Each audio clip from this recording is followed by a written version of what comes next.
Bonjour, je m'appelle Laurent Léonard, je suis professeur de contrôle de gestion à l'EMLV, contrôle de gestion qui est en fait mon métier de base. Alors, c'est à ce titre que je m'adresse à vous pour, d'une part, vous présenter brièvement cette filière. Donc, c'est une filière qui se déroule sur 2 ans, donc qui correspond en fait à des cours de niveau master et qui donne droit au diplôme de l'EMLV Bac+5 visé.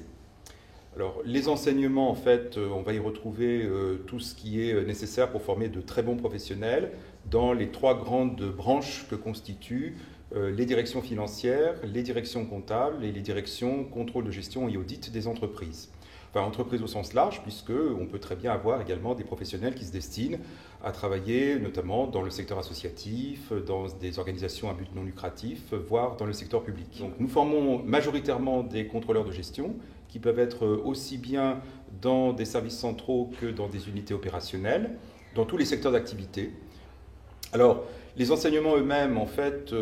mélangent à la fois des approfondissements dans les grands domaines d'expertise, de finance et contrôle de gestion d'entreprise, mais également nous avons et nous insistons beaucoup sur les enseignements qui ouvrent justement à l'environnement et notamment l'environnement international, avec des cours de macroéconomie internationale, mais également des cours qui sont ce que j'appellerais de la culture professionnelle des futurs cadres en entreprise, comme par exemple des cours sur l'éthique pour les gestionnaires financiers, des cours ou des séminaires de réflexion sur la place des cadres de la fonction finance dans les entreprises et sur le rôle qu'ils peuvent être amenés à jouer dans les années à venir.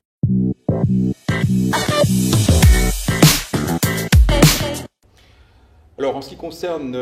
les débouchés, eh bien, effectivement, nous allons former des gens qu'on va retrouver essentiellement dans les directions de contrôle de gestion d'entreprise, dans l'audit interne, mais également que l'on va retrouver dans les directions financières sur des postes, par exemple, de trésorier, trésorier adjoint, d'analyste financier, de responsable de recouvrement client, etc.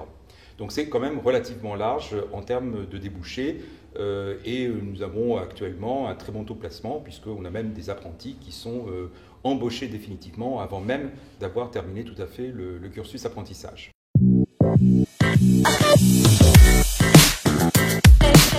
Alors maintenant, en ce qui concerne effectivement les particularités de notre programme d'apprentissage à l'EMLV, j'en citerai principalement 2.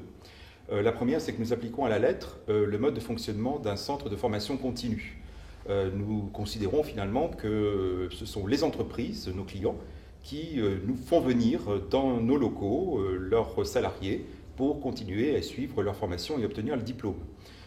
Et du coup, derrière ça, c'est une logique en termes notamment de mode de fonctionnement et de pédagogie, où l'expérience des apprentis est au cœur de la pédagogie. C'est-à-dire que le peu de temps que nous avons finalement à consacrer à la formation, une semaine par mois sur 2 ans, c'est très peu.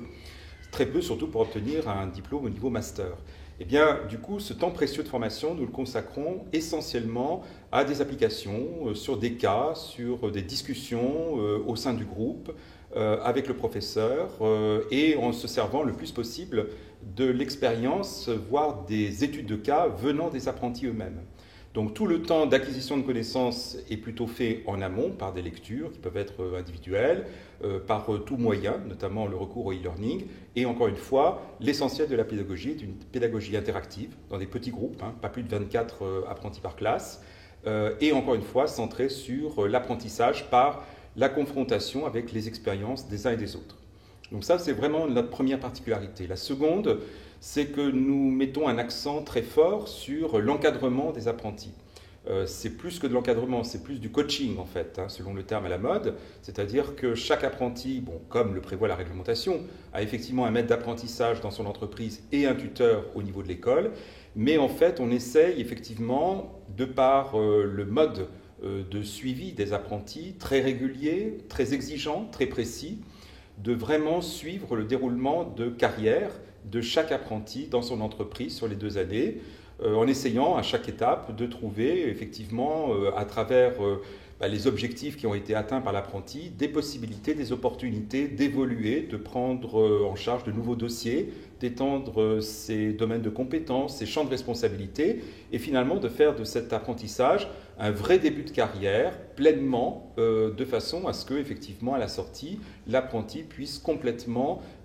justifier de non seulement d'être fraîchement diplômé, mais